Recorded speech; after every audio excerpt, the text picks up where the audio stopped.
Ukrainian President Volodymyr Zelenskiy responded guardedly on Sunday to a proposal from Russian President Vladimir Putin of rapid, direct talks aimed at ending the war. Putin made his proposal in a televised statement from the Kremlin on Saturday, more than 3 years after he sent Russian forces to invade the smaller neighbor.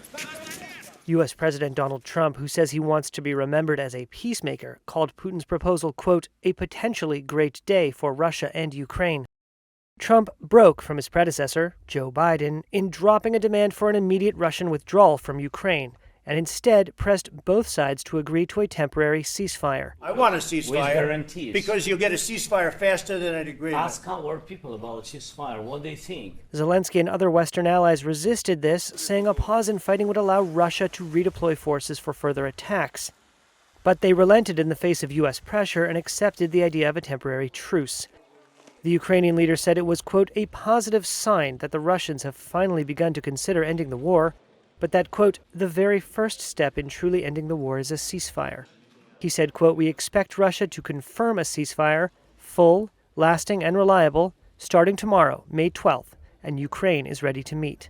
It will focus on how to build and guarantee real and lasting security.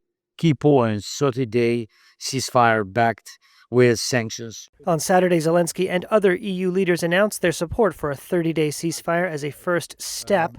There is this ceasefire for 30 days proposal that is very clearly now on the table. It's unconditional ceasefire for 30 days. Putin, however, suggested that any ceasefire was a matter for negotiations, he said could take place in Istanbul later this week. The Kremlin chief said he did not rule out both sides agreeing in Turkey on, quote, some new truces, a new ceasefire, but one that would be the first step toward a, quote, sustainable peace. Putin said Russia had proposed several ceasefires, including a moratorium on striking energy facilities, an Easter truce, and most recently a 72-hour truce during celebrations marking 80 years since Soviet victory in World War II. None of those were agreed between the two sides, and each accused the other of continuing to attack in force during the supposed truce periods.